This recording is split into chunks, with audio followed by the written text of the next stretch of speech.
Like I mentioned, we appreciated a bit of a break these past few weeks, and one of them was spent at my in-laws' cabin at Loon Lake, Saskatchewan. And so it was a nice, quiet time for us as a family. And when we came back home, we discovered that we had just missed that sort of quick thunderstorm that went through town. And when we checked our backyard, our big tree, our only really big tree in our yard, had been pruned almost in half. And so half of it had sort of broken down.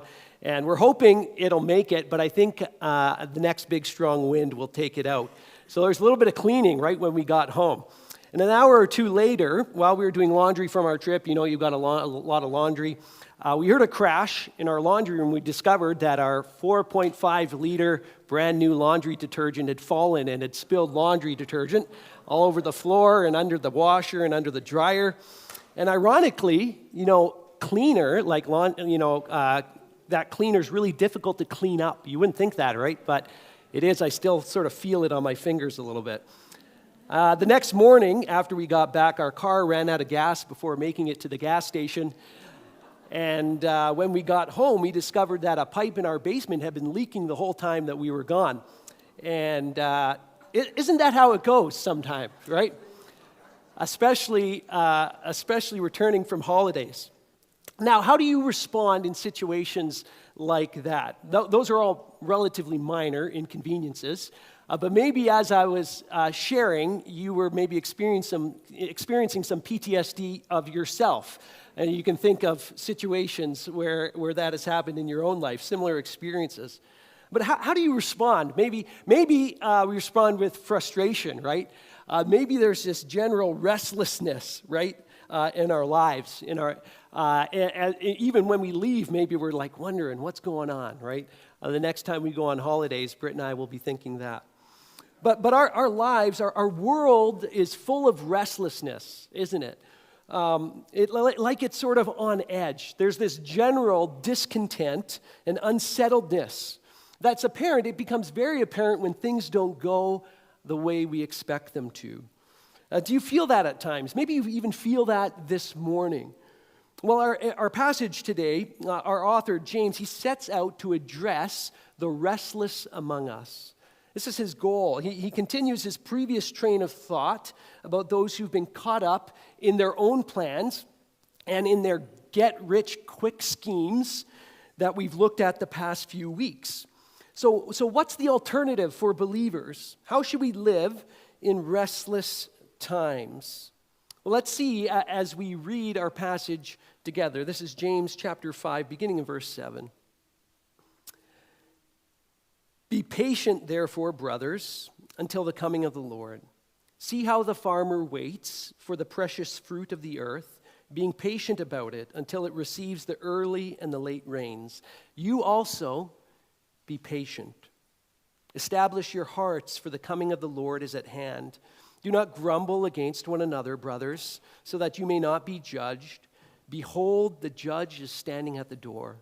As an example of suffering and patience, brothers, take the prophets who spoke in the name of the Lord. Behold, we consider those blessed who remained steadfast. You have heard of the steadfastness of Job, and you have seen the purpose of the Lord, how the Lord is compassionate and merciful. But above all, my brothers, do not swear either by heaven or by earth or by any other oath, but let your yes be yes and your no be no, so that you may not fall under condemnation. So what's the short answer from our verses for how we're to live as believers in trying times? The short answer is patiently. Patiently. You know, in our 6 verses, James repeats that word 4 times, and then he's got a whole bunch of other similar words like steadfastness, enduring, to add to those. But that can feel like empty encouragement for us, right? Especially those of us who are restless, being told just to be patient, be patient. You know, James does tell us that, but then he goes further and he gives us actual reasons why we can be patient, where this patience comes from. And so we want to look at the essence of patience that James gives us. Look again at the beginning of verse 7. What is the reason he gives us to be patient? Look at verse 7. Be patient, therefore, brothers, until the coming of the Lord. The coming of the Lord. We're called to be patient. We're told to be patient until the Lord returns. Our patience comes from the fact that Jesus Christ is coming again. He came once to bring forgiveness and new life through his death and resurrection, but one day he will come back to deal with sin decisively, to deal with death decisively. And that fact, James is saying, should help us be patient today. Now, that might seem a bit counterintuitive if we think about it. Like, wouldn't the Lord's return cause us to be less patient? But James isn't going that far just yet. He's merely saying that, listen, there is more to come, much more to come. And for believers, the best is yet to come. Remember what James has been talking about previously in the passages before this. He's been talking about people who live their lives as if this world is all that there is. That's what we have going on in the previous passages. And people who live like this, only for what they see right now, are people who are self-reliant in their planning. That's James 14, 13 through 17. That's what Daryl preached on, right? We'll go there and do this, and then we'll go there and we'll do that, and we have our plans. But we notice that's arrogant. It's arrogant to leave the Lord and his will out of our planning, out of his reckoning. But another way we live as if the world is all that there is by using our wealth for self-indulgence, right? And that's chapter 5, verses 1 through 6. Laying up treasure for myself, my treasure at the expense of others, treasure that will ultimately rot.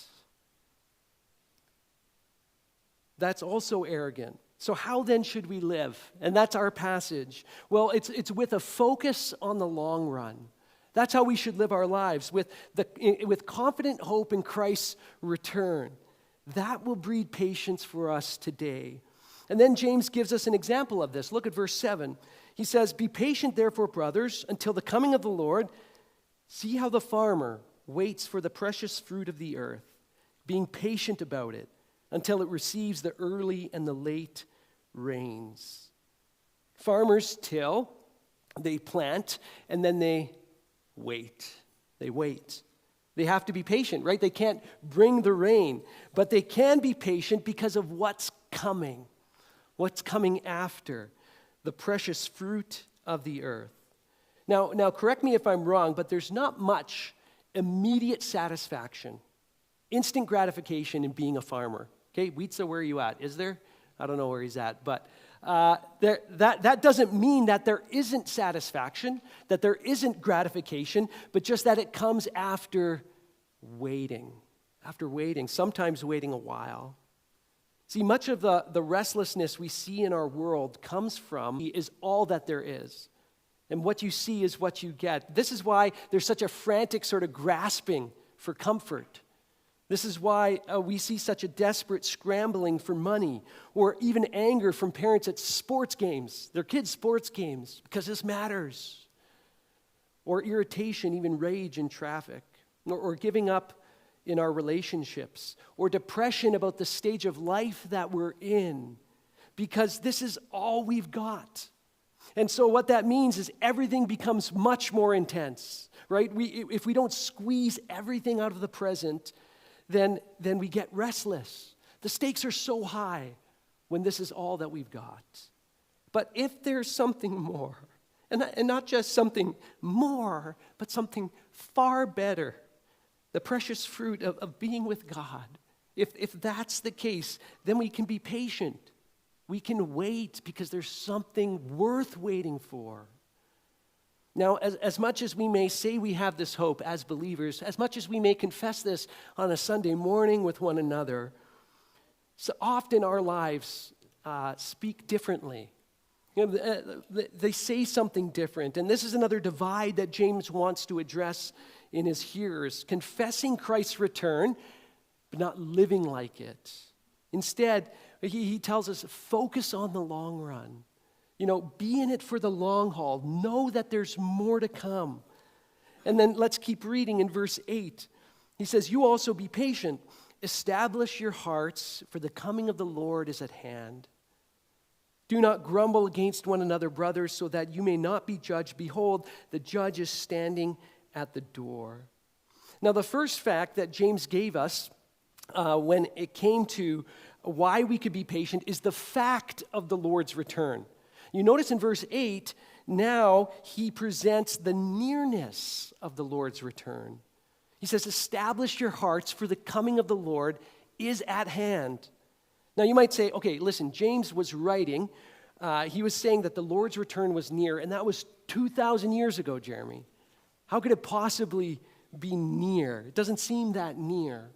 But what the New Testament teaches is that Jesus' return is near in the sense that it's next. It's imminent. He could come at any time. There's nothing left on the redemptive schedule. His return is coming, and it's coming soon.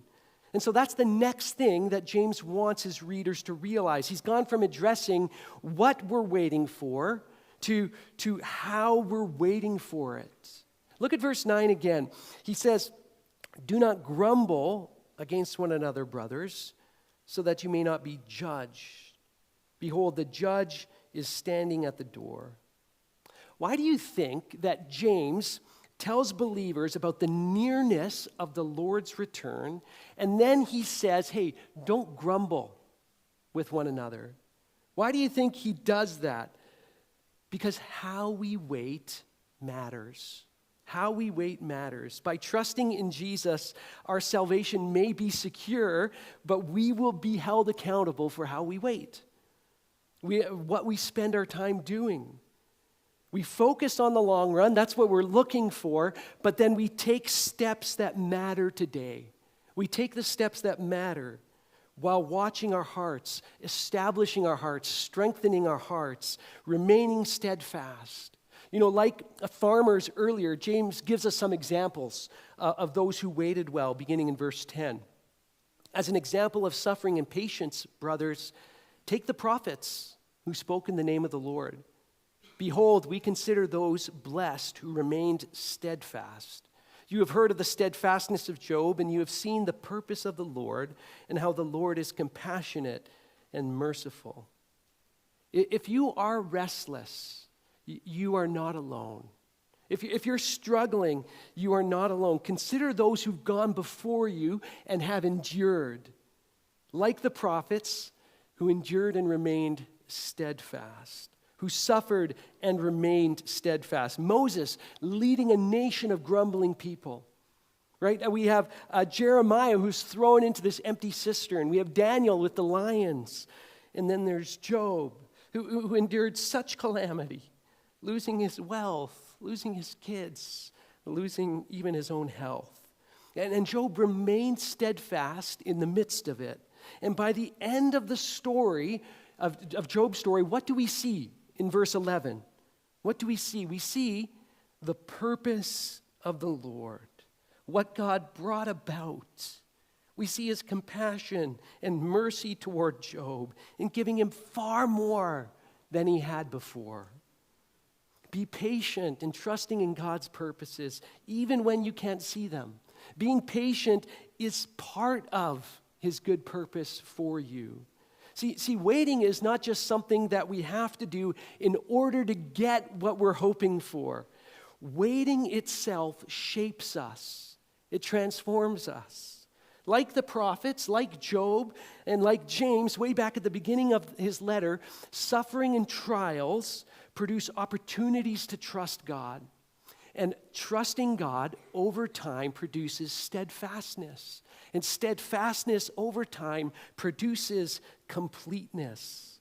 It produces a life that is whole, that is firm in the Lord. You know, a quick disclaimer here. I am not an expert at patience. It takes one question asking my wife about that, but I am not an expert when it comes to that. But let me share how I've seen growth in this area in my own life. I wouldn't say that I'm a lot less patient than I used to be. Rather, maybe I can see my impatience a bit more for what it is. And I'm at the point of seeing God's humor in it as well. this past week I went to the bank for something quick. This was rare because I needed a teller. I don't usually need a teller anymore, right? So I actually had to go past the next door, and I was the next person in line. But wouldn't you know it, the person who was at the teller needed this done, and then they needed this done, and then they had a question about this, and then they thought about something else. And so I'm waiting in line, and after close to around 15 minutes later, I saw that things were wrapping up. At least I hoped they were wrapping up. And so I said, okay, I'm going to get prepared. I got my wallet. I need to get my bank card out just so I'm ready to go. And I noticed I didn't have my bank card. And so no one else was in line, so I said, oh, that's fine. Okay, I'm going to rip out. So I ran outside, went to my vehicle, grabbed my bank card, came back, and I was third in line. 3 times further from when I started, right? But stuff like that, it causes me to smile now, right? Maybe to have a quick chat with God, or at least a knowing glance at what He's doing. And because any frustration or any irritation that I feel really exposes my need for control, right? And how incredibly important that moment matters to me. It shouldn't. Rather, what should really matter is my heart, the state of my heart in that moment. And as we'll see, what should matter is watching my tongue. We'll see that further on in our verse as well. We can be patient because Jesus is coming back, promising far more than we can imagine. And we must be patient because Jesus is coming back soon. And becoming like Him is what matters. It's what will last.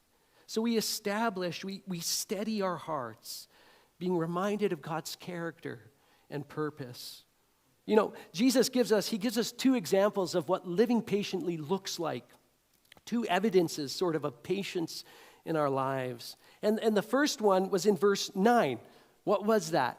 In verse 9, how we treat one another, how we speak about one another, not to grumble against one another. Proverbs 19 verse 11 says, good sense makes one slow to anger, and it's his glory to overlook an offense. Is it your glory to overlook the offenses of others? If I focused on the long run, if I focused on Jesus' return more often, I'd grumble about others way less. It sort of puts things in perspective. I'd be way more gracious. The second evidence of a patient life is found in verse 12 of our passage. But above all, my brothers, do not swear either by heaven or by earth or by any other oath, but let your yes be yes and your no be no, so that you may not fall under condemnation.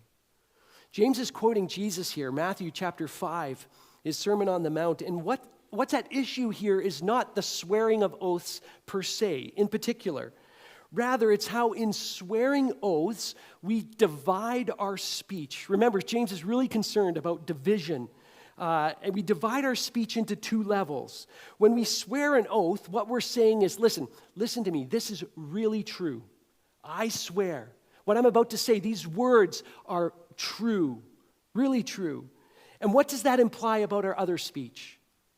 Our normal speech? Well, it may or may not be true. It's maybe less important, right? And so, but it should, all our speech should be true. We should be honest. So James says, just don't do that.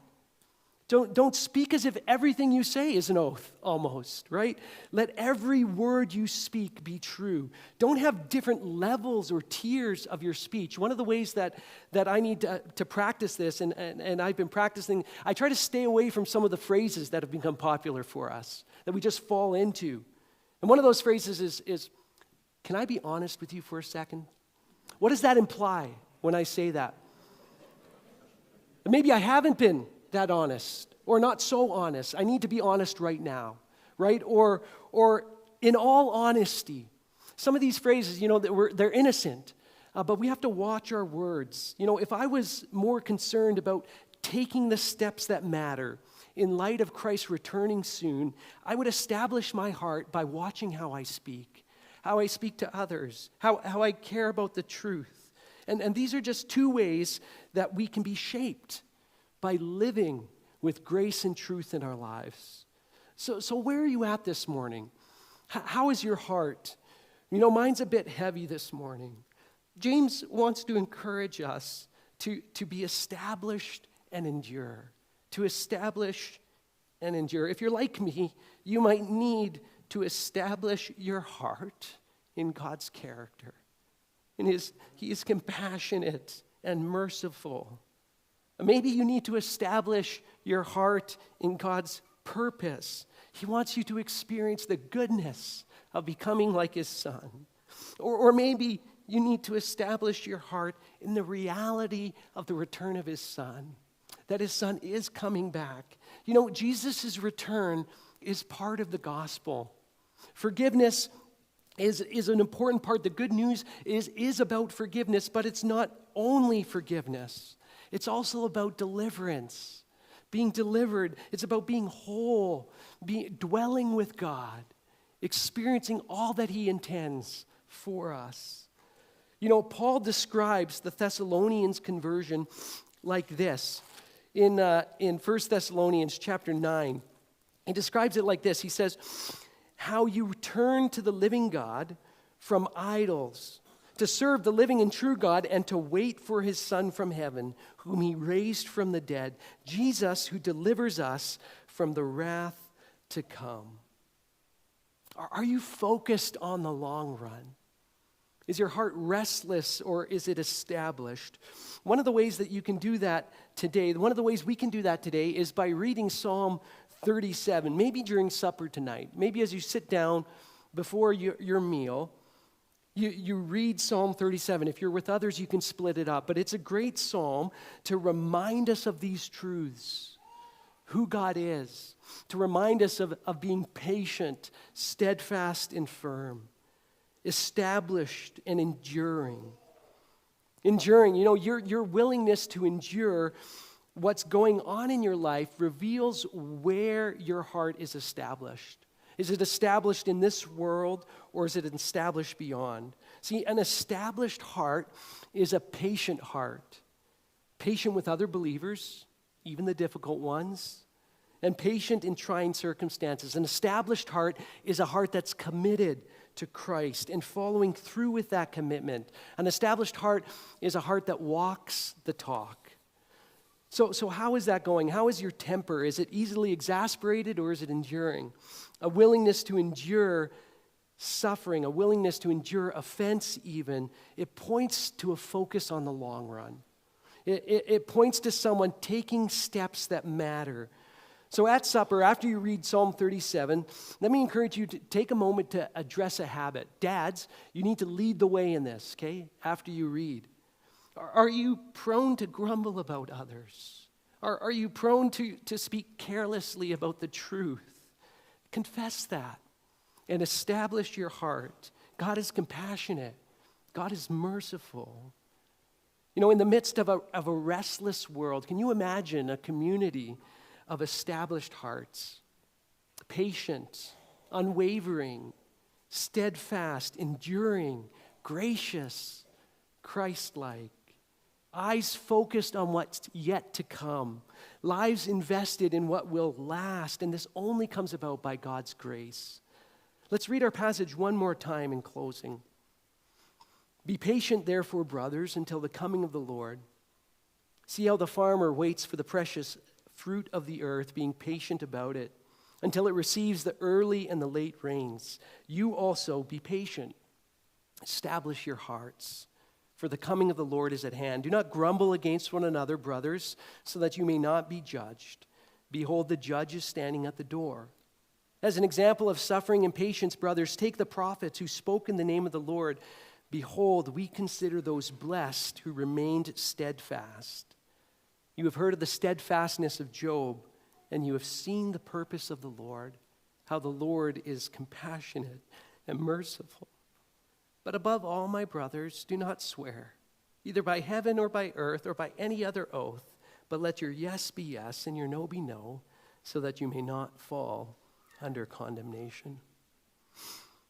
Father, our hearts are so prone to restlessness. We're so prone to getting caught up with what the world has to offer, with pursuing what will not last. By your Spirit, help us to establish our hearts in you this morning.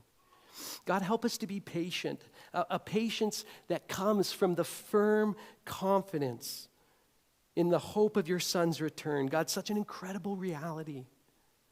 And give us a patience that cares about what matters in the meantime as we wait. And what matters is establishing our hearts in you, becoming more like your Son, putting sin to death, God. So shape us well as we wait.